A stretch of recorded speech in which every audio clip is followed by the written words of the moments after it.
김환영이라는 분의 울꽃이라는 시가 있습니다.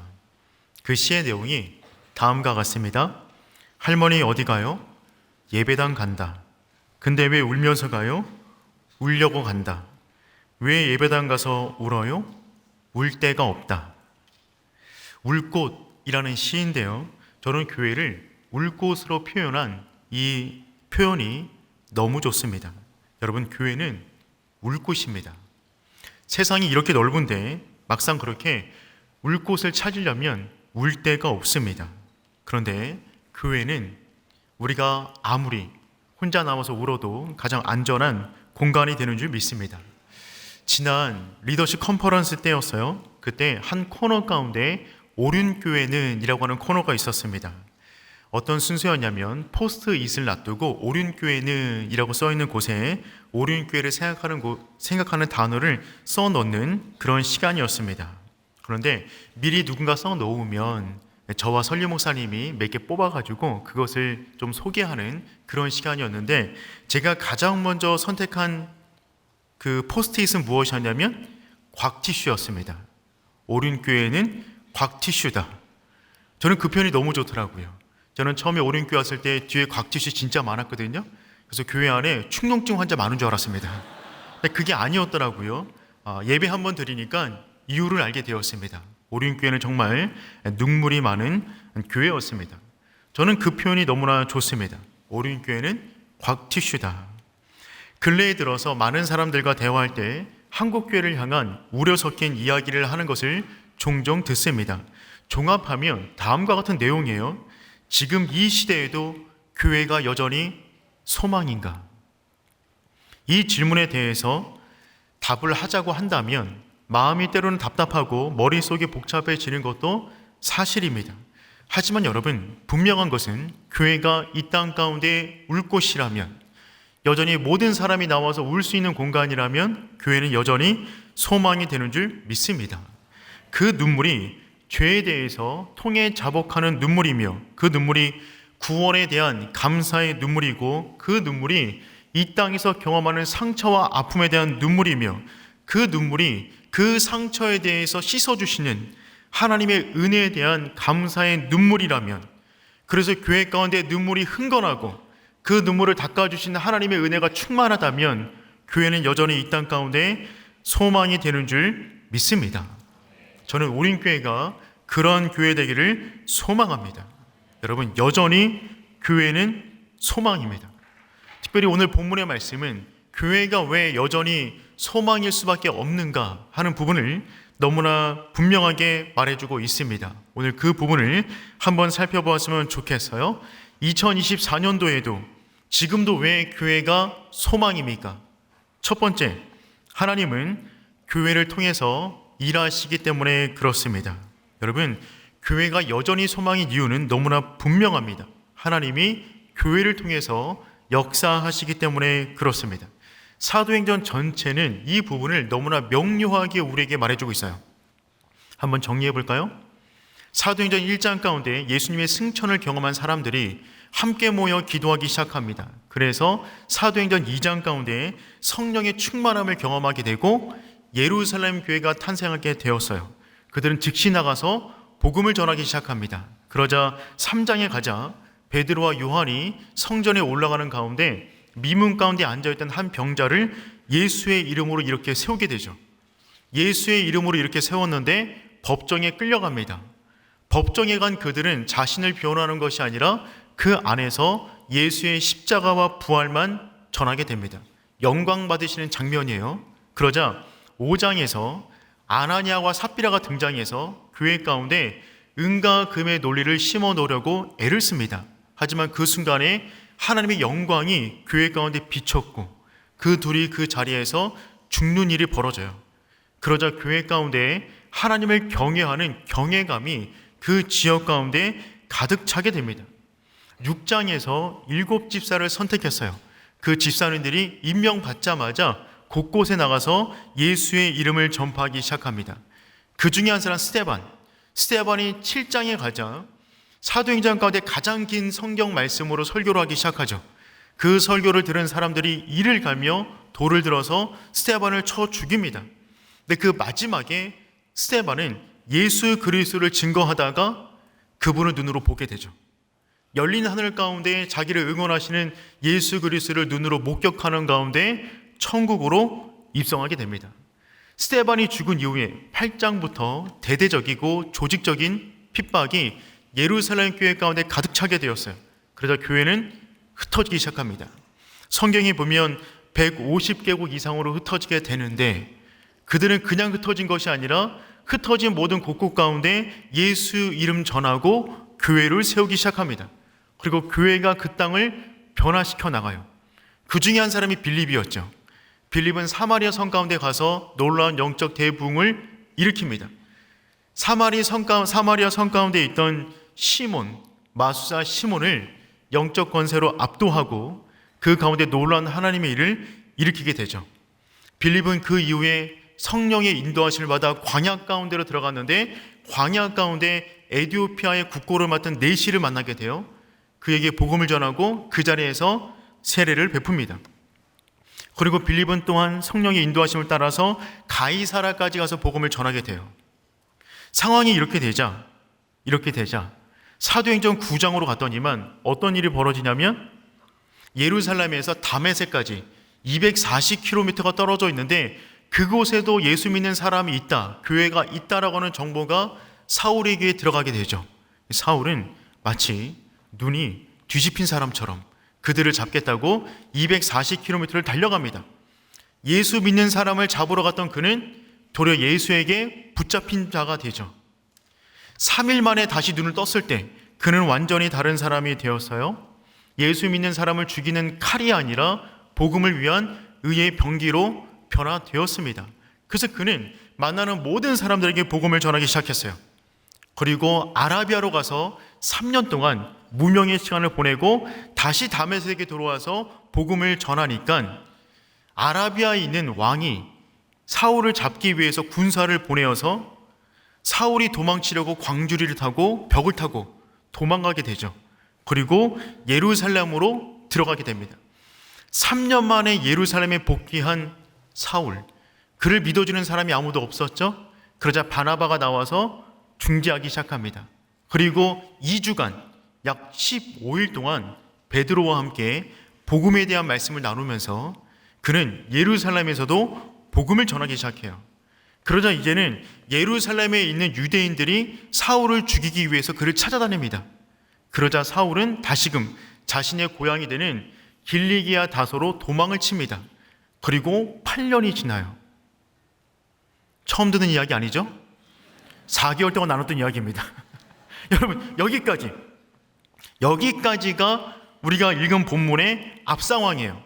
여러분, 여기까지 오기까지 여러분은 어떤 마음이 드셨어요? 저는 이런 마음이 들었어요. 교회 가운데 끊임없는 핍박이 있었지만 하나님은 끊임없이 교회를 통해서 역사하셨구나. 교회를 막을 수 있는 것은 그 어떤 것도 없었던 것입니다. 그리스도인들이 밟는 모든 땅마다 교회가 함께 갔고 교회가 세워진 모든 땅마다 그 땅을 변화시키는 놀라운 하나님의 역사가 있었다는 것입니다. 교회가 들어간 모든 곳마다 진정한 자유가 선포되었고 그 가운데 죄에 묶였던 모든 영혼들이 주님께로 돌아오는 놀라운 일이 벌어졌어요. 여러분, 터툴리아는 이런 말을 남긴 적이 있습니다. 순교자의 피는 교회의 씨앗이 되고 교회는 순교자의 피를 먹고 자란다. 즉, 성도가 이 땅 가운데 살아가면서 여러 가지 많은 고통과 눈물과 때로는 피를 흘릴 수 있지만 그 피를 먹고 교회는 더욱더 성장한다. 교회를 막을 수 있는 것은 아무것도 없다는 것입니다. 마치 만개한 민들레 홀씨를 강한 바람이 강타하면 사방으로 씨앗이 흩날리듯이 아궁이 속에 있는 불씨를 발로 걷어차면 그 불이 사방으로 번져서 불을 내듯이 교회는 흩어지면 흩어질수록 더욱더 놀라운 하나님의 영광을 드러냈다는 것입니다. 그리고 그 교회가 오륜교회까지 온 줄 믿습니다. 그리고 우리가 교회입니다.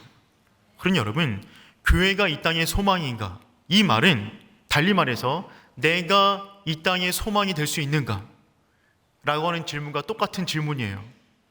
여러분이 이 땅의 소망이 될 수 있겠습니까? 아멘. 여러분, 여전히 우리 가운데 그 복음에 대한 불씨가 남아있다면 우리를 통해서 하나님은 역사하실 줄 믿습니다.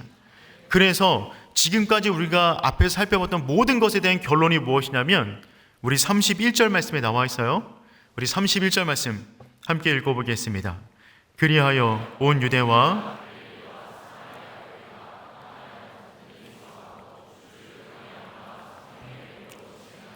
수가 더 많아지니라. 아멘. 여기 보니까 그리하여, 이 말은 뭐냐면 제가 조금 전에 말했던 사도행전 1장부터 9장까지 모든 내용을 말하는 거예요. 그리하여 어떤 일이 벌어졌냐면 온 유대와 갈릴리와 사마리아 교회가, 여러분 처음에 교회는 예루살렘 교회밖에 없었어요. 그런데 이 본문에 오니까 교회가 늘어났죠. 예루살렘을 뛰어넘어 온 유대와 갈릴리와 사마리아 교회가, 끊임없이 교회를 죽이려고 하고 핍박했지만 교회는 사방으로 흩어져서 더 많은 교회들이 생겨났다는 것입니다. 그리고 핍박이 주어질수록 교회가 없어지는 것이 아니라, 교회 안에 있는 어떤 것이 빼앗기는 것이 아니라 교회 가운데 무엇인가가 더해지게 되었어요. 특별히 31절 말씀 보니까 5가지가 더해집니다.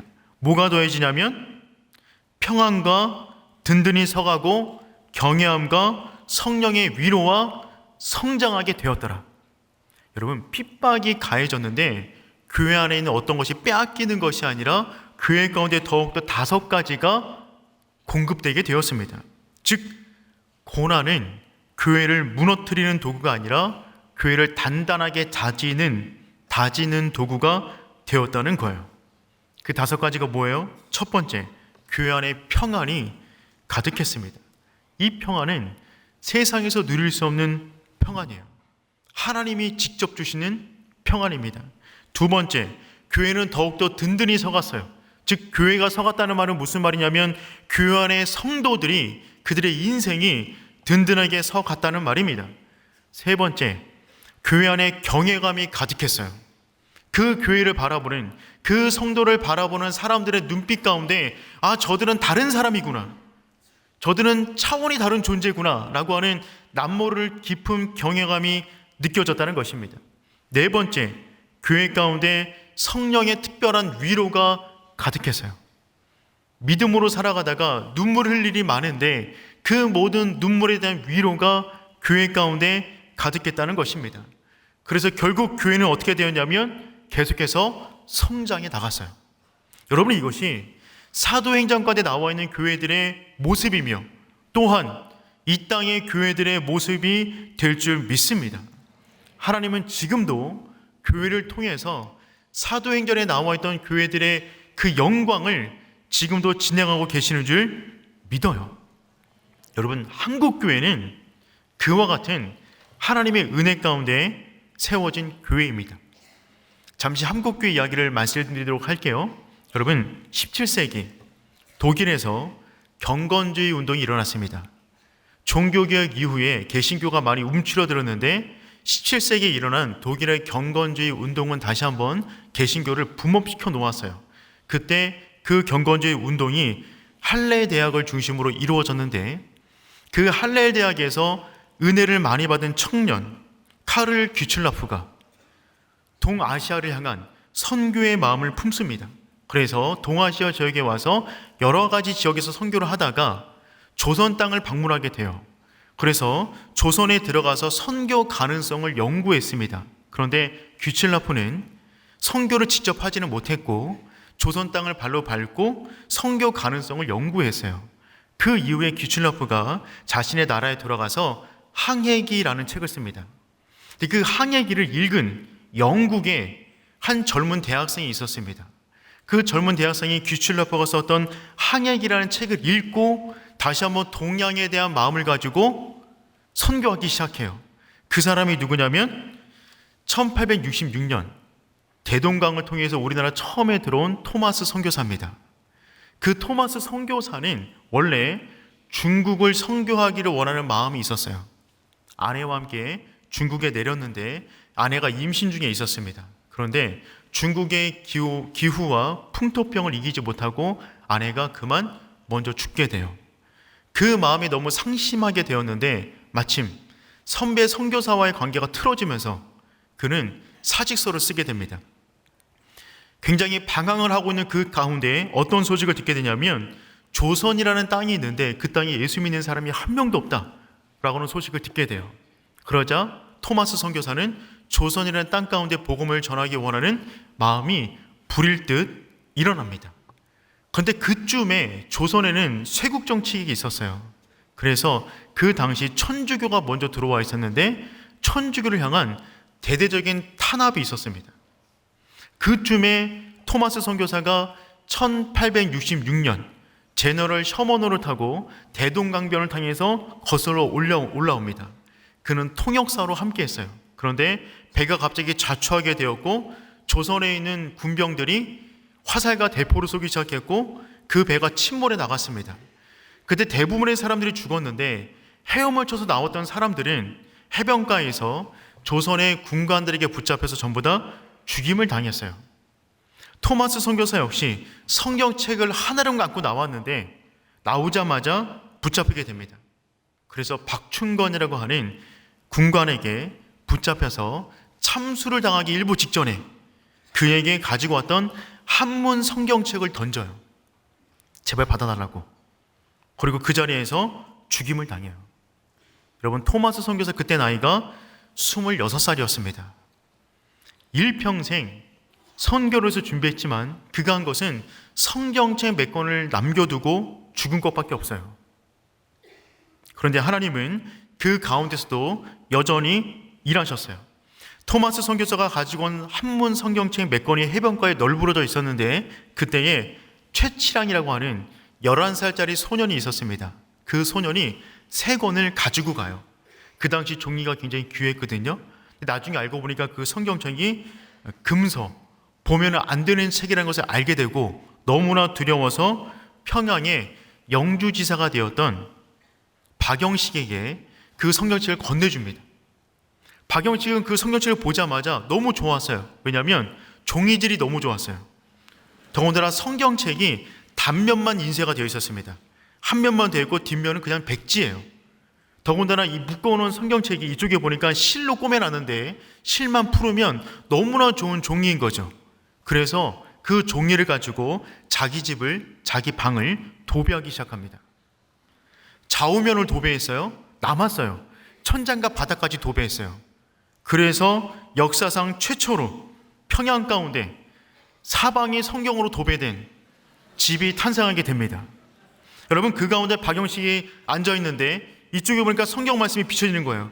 주 예수를 믿으라 그리하면 너의 집이 구원을 얻으리라. 이쪽 보니까 또 성경, 누우니까 성경, 바닥 봐도 성경. 그 성경을 온통 읽다가 스스로 예수 믿게 돼요. 여러분, 놀라운 일이 벌어집니다.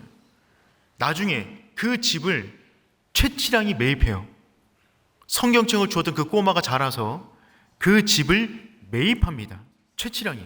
그리고 매입한 그 집을 여관으로 쓰기 시작합니다. 근데 여관으로 썼는데 30년이 지나서 마펫 사무엘이라고 사무엘 선교사가 그 집에서 묵게 돼요. 묵다 보니까 사면이 전부 다 성경인 거예요. 웬일이지? 물어봅니다. 어떤 일이냐고.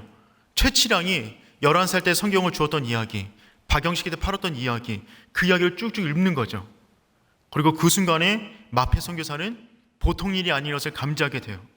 그에게 복음을 전하고 그 순간 최치량은 예수를 믿게 됩니다. 그리고 그 여관은 최초의 예배처가 돼요. 우리나라 최초의 예배 초소가 됩니다. 그리고 그 여관 인근에 있는 널다리골에 집을 한 채를 더 사서 그곳에 교회를 설립합니다. 그래서 그 교회 이름이 뭐냐면 최초의 교회인 널다리골 교회가 돼요. 그 널다리골 교회는 시간이 조금 지나서 이름을 개명합니다. 장대현 교회가 되는 거예요. 이 장대현 교회에서 1907년 1월 14일부터 기도회가 시작되는데 평양 대부흥운동이 시작된 것입니다. 여러분, 17세기 초에 독일의 할레 대학에서 귀칠라프가 항해기를 쓰고 영국에 있는 토마스가 그 책을 읽고 한국에 건너와 성경을 건네고 그 성경이 박충건, 최치랑, 박영식을 통해 마페 선교사를 만나게 되고 그 교회가 예배 초소가 되고 널다리 교회가 되고 장대원 교회가 되고 평양 대부 운동을 일으켰던 것입니다. 여러분, 이 모든 것이 우연일까요? 아닙니다, 여러분. 하나님은 지금도 역사하고 계시는 줄 믿습니다. 그 하나님의 교회에 대한 열심이 지금까지 내려와 오륜교회 안에 흐르고 있는 줄 믿습니다. 그래서 여러분, 교회는 이 땅에 소망일 수밖에 없어요. 하나님이 교회를 통해서 일하시기 때문에 그렇습니다. 여러분, 여러분까지 넘어온 이 복음은 여러분을 통하여 또 다른 역사로 이어질 줄 믿습니다. 우리는 어떻게 쓰임받을지 몰라요. 그래서 우리는 날마다 깨어 있어야만 하는 것입니다. 날마다 예배할 때마다 기대감을 가지고 이 자리에 앉아 있어야 되는 것이죠. 하나님은 우리를 통하여 놀라운 복음의 이야기를 써내려가기를 원하십니다. 여전히 소망이 되는 오륜교회 성도 되기를 축복합니다. 두 번째, 교회가 왜 이 땅까지 소망이 될 수밖에 없는가? 교회를 통해서 주저앉은 사람을 일으켜 세우시기 때문에 그렇습니다. 우리 32절 말씀 함께 읽어볼까요? 그때에 베드로가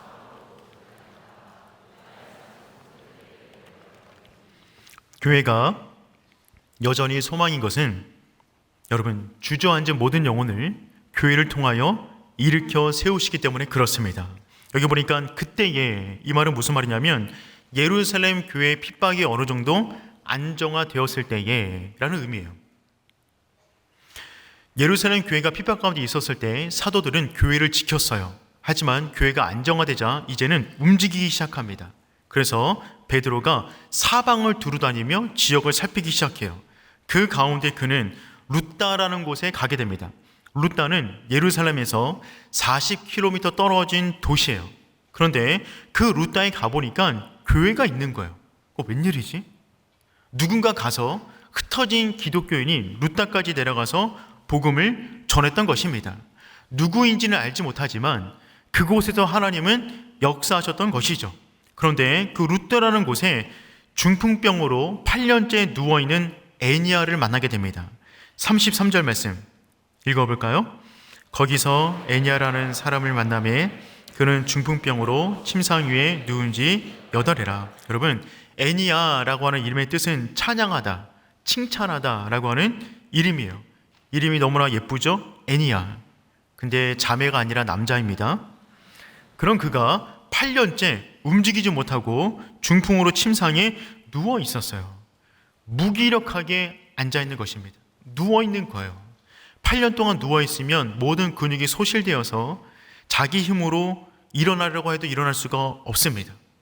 그때 베드로가 애니아를 바라보고 성령 충만하여 예수의 이름으로 선포합니다. 34절 말씀 읽어볼까요? 시작. 베드로가 이르되 애니아야 너를 낫게 하시니 일어나 내 자리를 정돈하라 한데 곧 일어나니. 아멘. 베드로가 말하는 것이죠. 예수 그리스도께서 너를 낫게 하시니. 낫게 하시니, 이 말은 무슨 말이냐면 현재 시제인데 그 말은 무슨 말이냐면 예수가 지금 너를 낫게 하신다는 말입니다. 즉 예수가 지금 이 자리에서 역사한다는 말이에요. 즉 예수가 죽은 것이 아니라 지금도 살아계시는데 내가 선포하는 그 믿음의 고백 속에 예수 그리스도가 살아서 역사한다는 말입니다.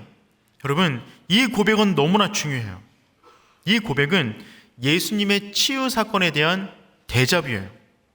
예수님이 이 땅 가운데 거하실 때 예수님은 기도하는 가운데 모든 죽은 영혼을 일으켜 세우셨어요.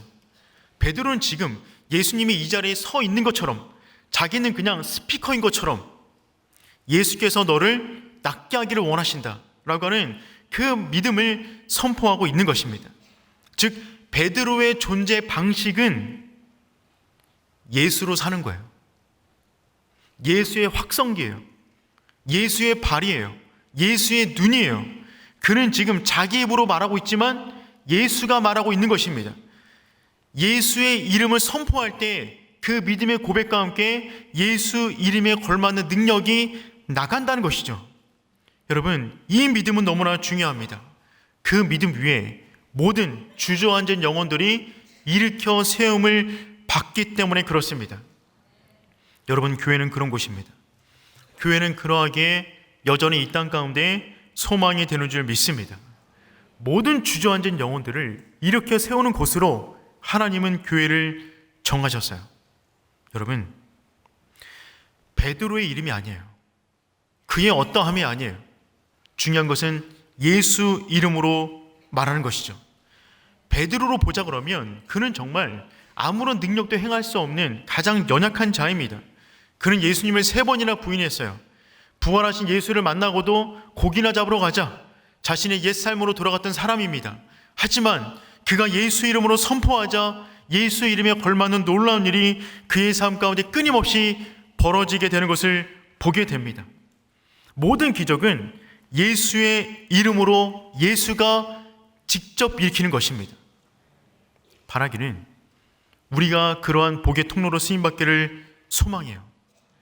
여러분의 이름으로, 예수 이름으로 선포하는 그 모든 것마다 주저앉아있는 모든 것들이 일어나는 놀라운 일이 있기를 축복합니다. 여러분, 베드로는 말을 하죠. 성전 미문 가운데 날 때부터 안진병이었던 그 사람 일으켰을 때 사람들이 베드로를 특별한 눈빛으로 바라보았어요. 그때 베드로가 이처럼 말을 합니다. 우리 사도행전 3장 12절 말씀 읽어볼까요? 베드로가 이것을 보고 백성에게 말하되 이스라엘 사람들아, 이 일을 왜 놀랍게 여기느냐? 우리 개인의 권능과 경건으로 이 사람을 걷게 한 것처럼 왜 우리를 주목하느냐? 그렇죠. 나를 보지 말라는 거예요. 내가 한 게 아니라는 거예요. 누가 한 거죠? 예수가 하신 거예요. 믿음으로 고백하는 그 순간 예수가 지금 이 자리 가운데 역사한다는 것입니다. 그래서 여러분, 우리가 그 이름을 선포하는 그 순간에 모든 넘어진 자리, 무너진 자리, 눈물의 자리, 쓰러진 모든 자리는 다시금 일으켜 세움받는 은혜의 자리가 되는 줄 믿습니다. 여러분, 우리는 일어나야 돼요. 일어서야 돼요. 우리 안에는 예수의 이름이 있어요. 그 능력이 있어요. 일어나야 될 대상 가운데 우리가 가장 먼저 일어나야만 합니다. 일어나는 것 자체가 왜 중요하냐면, 여러분, 일어나는 그 모습 자체가 하나님께 영광을 돌리기 때문에 그렇습니다. 여러분, 우리는 결국 다 병들 수밖에 없어요. 언젠간 죽을 수밖에 없습니다. 모든 사람은 병들어 죽든 사고를 당해서 죽든 다 죽을 수밖에 없어요. 어차피 죽을 건데 왜 우리가 다시금 일으켜 세움을 받아야 되는 거죠? 왜 그렇죠? 어차피 죽을 건데 복음을 전해야 되기 때문에 그래요. 여러분, 우리가 이렇게 세움을 받아야 될 유일한 이유가 있다고 한다면, 유일한 근거가 있다고 한다면 그것을 통해서 하나님이 영광을 받으시고 그 모습을 통하여 안 믿는 영혼들이 주께로 돌아오는 놀라운 일이 우리가 일어났을 때 일어나기 때문에 그렇습니다. 우리 35절 말씀 한번 읽어볼게요. 룻다와 샤론에 사는 사람들이 다 그를 보고 주께로 돌아오니라. 아멘. 여러분, 에니야가 일어난 것을 보고 사람들이 주께로 돌아온 일이 있었다고요. 그래서 우리는 일어나야만 합니다. 다른 것이 아니에요. 어차피 우리는 죽어요. 근데 지금 다시금 일어나야 될 이유가 있다고 한다면 우리를 통하여 그 복음이 전파되어야 하기 때문에 그렇습니다. 오늘의 성도 여러분, 일어나시길 축복합니다. 강건하시길 축복합니다. 청년 단열 기도회를 은혜 가운데 마쳤어요. 3,600개의 교회가 함께 신청을 했고 수많은 청년들이 온라인과 오프라인으로 함께 했습니다. 저도 이 현장 가운데 있으면서 얼마나 가슴이 뜨거워졌는지 몰라요. 제가 회춘한 줄 알았어요. 청년의 느낌이 살아나더라고요. 근데 너무 은혜로웠어요. 은혜로운 이유가 왜 은혜로웠냐면 수많은 사람들이 모여있고 엄청난 은혜를 경험하고 극적인, 감동적인 간증의 스토리가 있어서 그런 것이 아닙니다. 그냥 이 자리 가운데 모여서 예배하는 우뚝 서 있는 그 청년들의 모습을 바라보는 것만으로도 이 땅 가운데 아직 소망이 있구나, 교회가 여전히 소망이구나, 우리가 소망이구나 라고 하는 그 믿음이 생기기 때문에 그렇습니다. 여러분, 우리가 뭐 안 해도 괜찮아요. 그냥 예수 이름으로 우뚝 서 있기만 하더라도 우리를 통하여 하나님의 영광을 받으시고 우리를 통하여 복음이 전해지는 줄 믿습니다. 그런 여러분, 쓰러져 있는 모든 자리에, 넘어져 있는 모든 자리에서 예수의 이름으로 일어서시길 축복합니다. 세 번째, 교회가 왜 여전히 이 땅에 소망인가? 그것은 죽은 자를 살리기 때문에 그렇습니다. 우리 36절 말씀 함께 읽어보겠습니다. 시작. 요바의 다비다라는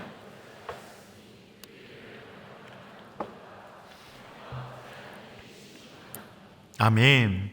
교회가 여전히 이 땅 가운데 소망이 되는 이유는 여러분, 교회를 통하여 하나님은 죽은 자를 살리기 때문에 그래요. 베드로가 룻다에 있다가 요바로 이동합니다. 요바는 거리상으로 한 18km 정도 떨어져 있는 해변가예요. 여러분, 요바 그러면 뭐가 생각나죠? 요나가 생각나셔야 됩니다. 요나가 도망칠 때 요바 지역의 항구로 도망가거든요. 항구가 있는 해변가 도시였어요. 이 요바에 가보니까 여기에도 교회가 있었어요. 놀라운 일입니다. 도대체 누가 여기까지? 그런데 그냥 교회가 아니라 그 가운데 여제자가 있었어요. 성경 가운데 제자를 언급할 때 여제자를 언급하는 최초의 도시가 요바입니다. 정말 신기한 곳이었어요. 근데 이곳에 다비다라고 하는 여인이 있었어요. 이 다비다는 히브리식 이름이고 헬라식 이름으로는 도르가예요. 이 이름의 뜻은 사슴입니다. 너무 예쁘다, 아름답다의 의미를 지니고 있어요. 이 여인은 상당한 재력가였습니다. 그리고 구제를 정말 열심히 하는 여인이었어요. 그런 다비다가 어느 순간 병에 듭니다. 그리고 죽음을 맞이합니다. 그러자 그 여인을 씻어서 다락방에 누워 놓았어요. 이미 죽은 다비다를 위한 장례 절차가 진행이 되었습니다. 그런데 인근에 베드로라는 사람이 나타났는데 그 사람이 룻다에서 8년간 중풍병을 앓고 있는 사람을 이렇게 세웠다는 소문이 그 지역 가운데 전해지게 되었어요. 그러자 이 다비다의 친구들이 룻다에 있는 베드로를 모시고 옵니다. 빨리 와서 우리 다비다를 좀 살려달라고 그에게 간청하기 시작해요. 그러자 베드로가 18km 떨어지는 지점까지 와서 이 다비다가 누워있는 그 방으로 올라가게 됩니다. 우리 39절 말씀 함께 읽어볼까요? 시작. 베드로가 일어나 그들과 함께 가서 이르매 그들이 데리고 모든 과부가 베드로 곁에 서서 울며 도르가가 그들과 함께 있을 때에 지은 속옷과 겉옷을 다 보이거니. 아멘. 여러분, 베드로가 다락에 올라가니까 그곳에 모든 과부가 있었다. 즉 그들은 사회적 약자들이었는데 다비다는 이 여인들을 끊임없이 도와줬던 거예요. 근데 베드로가 올라가니까 베드로에게 뭘 보여줬냐면 속옷과 겉옷을 보여주었대요. 이건 뭐냐면 다비다가 그들을 위해서 제공했던 것들입니다. 당시 옷은 굉장히 가치가 큰 재산이었어요. 그런데 겉옷과 속옷을 많이 제공했다. 이 말은 무슨 말이냐면 그들을 위해서 많은 재력을 썼다는 이야기입니다. 이 여인은 사랑이 가득한 여인이었어요. 하지만 이 여인 역시 결국 병 들어서 죽을 수밖에 없는 존재였습니다. 이것이 우리의 한계예요. 아무리 믿음이 좋아도 여제자여도 구제를 열심히 해도 어느 순간 우리는 병들어서 죽을 수밖에 없어요. 히브리서 9장 27절은 다음처럼 말합니다. 한 번 죽는 것은 사람에게 정해진 것이요 그 후에는 심판이 있으리니. 우리는 다 죽을 수밖에 없어요. 그런데 교회가 왜 이 땅에 소망이 되냐면 교회는 죽음의 문제 넘어서 그 넘어서까지의 문제를 해결하기 때문에 그렇습니다. 여러분, 죽음의 문제를 해결할 수 있는 유일한 공간이 이 땅 가운데 교회밖에 없어요. 그래서 교회는 이 땅 가운데 소망이 되는 것입니다.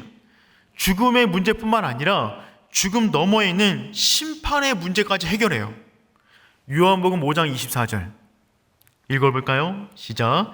내가 진실로 진실로 너에게 이르노니 내 말을 듣고 또 나 보내신 이를 믿는 자는 영생을 얻었고 심판에 이르지 아니하나니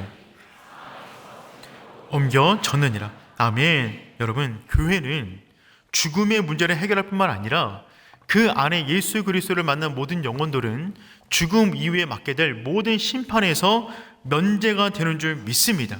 그런 사람들이 모인 공간이 교회예요. 그래서 교회는 여전히 이 땅 가운데 소망일 수밖에 없다는 것입니다. 여러분, 이 당당함이 우리에게 있기를 축복합니다. 여러분, 우리는 죽음의 문제를 해결했어요. 단순히 해결한 것뿐만 아니라 죽음 이후에 받을 그 심판의 문제 역시 면제를 받았습니다. 이 당당함이 있다면 우리 이 땅 가운데 이것만으로도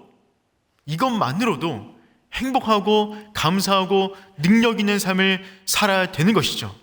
또한 우리 주변 가운데 아직 이 문제를 해결하지 못한 사람들을 우리 가운데로 인도하는 복음의 통로로 우리가 사용되어야 될 줄 믿습니다. 그 순간에 베드로는 기도하기 시작해요. 우리 40절 말씀 읽어보겠습니다. 베드로가 사람을 다 내보내고 무릎을 꿇고 기도하고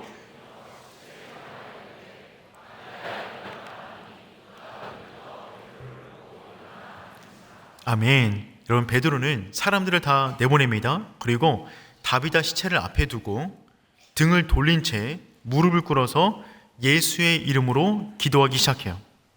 여러분, 예수의 이름, 그 순간에 베드로가 붙잡은 그 예수의 이름은 어떤 이름이냐면 그 이름이 죽은 야이로의 딸을 살리신 이름이고 죽은 나사로를 살리신 이름입니다. 그 이름을 의지하여 하나님께 간구하며 기도하는 거예요. 하나님의 뜻이 무엇입니까? 그러자 하나님께서 고치실 것이라는, 살리실 것이라는 믿음을 강하게 주셨어요. 그러자 기도를 마치고 다시금 등을 돌려 다비다를 바라보고 믿음의 선포를 하기 시작합니다.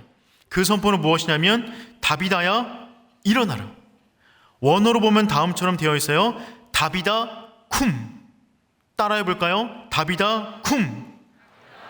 여러분, 이 말을 들어보지 않았습니까?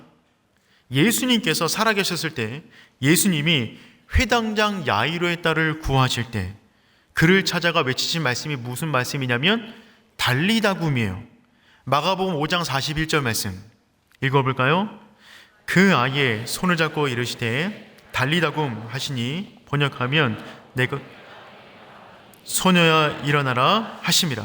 아멘. 여러분, 이 회당장 야이로의 딸을 구할 때 그곳에 베드로가 함께 있었어요.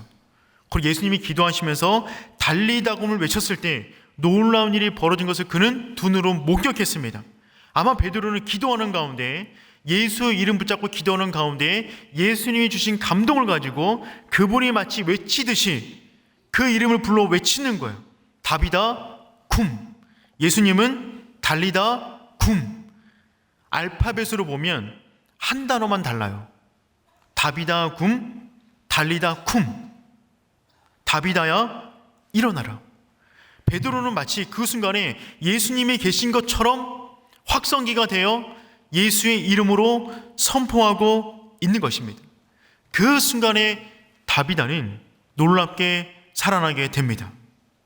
여러분, 예수의 이름 붙잡고 그분이 외치듯 믿음으로 선포하면 죽은 모든 영혼들이 살아나게 되는 줄 믿습니다. 여러분, 우리 가운데 이 믿음이 있어야 돼요. 이 믿음이 있다면 교회는 여전히 이 땅 가운데 소망이 되는 줄 믿습니다. 가장 먼저 일으켜야 될 대상이 있다면 그것은 우리 자신이에요. 우리 자신에게 외쳐야 돼요. 주경훈 쿰, 오륜교회 쿰. 자기 이름을 넣어서 한번 부르도록 하겠습니다. 시작. 주경훈 쿰. 여러분, 우리의 영혼을 향해 외치는 거예요. 예수님이 우리 앞에 있다고 생각하시고 달리다 굼을 외치셨는데 소녀야 일어나라. 동일한 믿음으로 우리에게 선포하는 것입니다. 주경훈 쿰, 살아나라. 그럴 때 그 선포는 우리의 선포가 아니라 예수의 선포가 되는 거예요. 그 선포를 들은 모든 영혼은 살아나는 것입니다. 여러분, 그 선포를 외칠 때 구걸하는 게 아니에요. 의심하는 게 아니에요. 확률을 따지는 것이 아니에요. 여러분, 외칠 수 있겠어요? 죽은 다비다에게, 다비다 미안한데 조금 불편하겠지만 한 번만 좀 일어나 줄래요? 죽어서 이런 부탁하는 거 아닌 거 아는데 발가락이라도 조금만 좀 움직여 줄래요? 이런 거 아니에요. 여러분, 외치는 거예요. 여러분의 인생 가운데 어떤 부분이 무너졌습니까? 어느 부분에 생기를 잃었어요. 그 공간에 외치는 거예요. 여러분, 그것은 비이성적이라고요? 비과학적이라고요? 논리에 맞지 않다고요? 여러분, 이성과 과학과 논리를 누가 만들었죠? 하나님이 만드셨어요. 하나님은 그것 위에 계십니다. 그거 아래 하나님 두실 분이 아니에요. 그 위에 하나님이 계세요. 그 하나님의 이름으로 선포하면 논리든 과학이든 자연이든 뭐든지 간에 그 위에서 하나님이 역사하시는 줄 믿습니다. 그래서 교회는 여전히 소망일 수밖에 없어요. 하나님이 교회를 통해서 역사하십니다. 무너진 영혼을 이렇게 세우세요. 죽은 영혼 살리십니다. 다비다 궁 외칠 때 그 외침에 걸맞는 능력이 교회를 통하여 나타나게 되는 줄 믿습니다. 그래서 우리는 5월달 한 달 동안에 웰컴 홈, 천국의 잔치를 하려고 하는 거예요. 소망 없는 이 땅, 그 땅에 소망 없이 살아가는 사람들, 그 사람들에게 교회가 여전히 당신에게 소망입니다. 그곳에 가면 쓰러진 영혼 일어날 수 있습니다. 그곳에 가면 죽은 영혼 살아날 수 있습니다. 그 복된 소식, 아름다운 소식을 전하는 복된 5월 한 달 되기를 축복합니다. 우리 그 믿음 가지고 다 같이 일어나셔서 함께 찬양하도록 하겠습니다. 교회여 일어나라, 주께서 부르시니 두려움과 실패 내려놓고 교회여 일어나라, 교회여 일어나라, 교회여 일어나라, 주께서 보내시니 주께서 보내시니 아멘. 우릴 부르신 삶의 자리에서 교회여 일어나라. 우린 세상의 빛, 우린 세상의 빛, 하나님의 편지, 주의 교회를 통해 세상이 주를 보리라.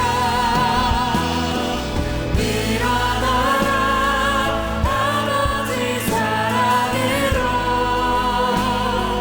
아버지 능력으로 서로 하나 되어 그 빛을 비추라.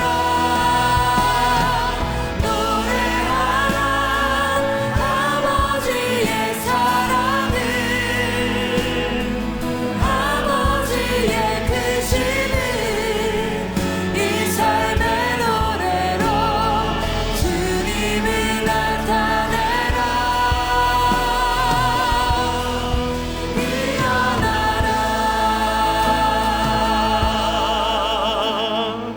사랑하는 우리 교회 성도 여러분, 우리에게 기도하며 나갔으면 좋겠습니다. 여전히 교회는 이 땅에 소망이 되는 줄 믿습니다. 하나님, 오린 교회가 이 땅에 소망이 되게 하여 주시옵소서. 내가 움직이는 교회로서 이 땅에 소망이 되게 하여 주시옵소서. 죽은 모든 영혼 일어나게 하여 주시옵소서. 다비다 쿵, 그 역사가 내 삶 가운데 일어나게 하여 주시옵소서. 우리 가정 가운데, 회사 가운데, 우리 식구 가운데 죽은 모든 영혼들이 일어나게 하여 주시옵소서. 하나님, 우리를 통해서 그 교회의 영광됨이 회복되기를 원합니다. 우리를 통하여 복음이 전파되게 하여 주시옵소서. 먼저는 우리 영혼 살려주시고 우리를 통하여 구원의 놀라운 역사를 이루어 주시옵소서. 우리 주님을 한번 부르고 기도합니다. 주여, 하나님 아버지, 기도하며 나아갑니다. 아버지, 은혜를 더하여 주시옵소서. 아버지, 인정을 더하여 주시옵소서.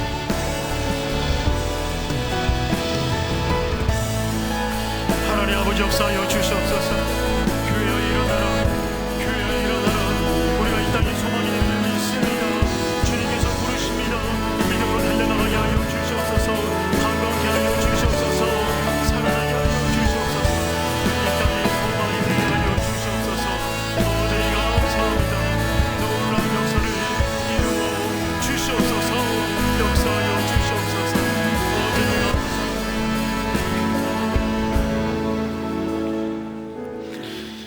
하나님 감사합니다. 여전히 오륜교회가 이 땅의 소망이 되는 줄 믿습니다. 오륜교회 성도인 우리가 움직이는 교회로서 소망을 품고 소망으로 살아가게 하여 주시옵소서. 하나님, 넘어져 있는 영혼이 있습니까? 죽은 영혼이 있습니까? 생명의 핏길을 잃어버려 죽은 자와 방불한 듯한 모습으로 살아가는 영혼들이 있습니까? 하나님, 우리에게 다비다 꿈을 외칠 수 있는 믿음을 더하여 주시옵소서. 그 믿음 붙잡고 일어서게 하여 주시옵소서. 이제는 우리 주 예수 그리스도의 은혜와 하나님 아버지 크신 사랑과 성령님의 인도하심이 다비다 꿈을 외치며 믿음으로 승리하기를 원하는 주의 백성 머리 위에 이제로부터 영까지 항상 함께 있기를 간절히 축원하옵나이다. 아멘.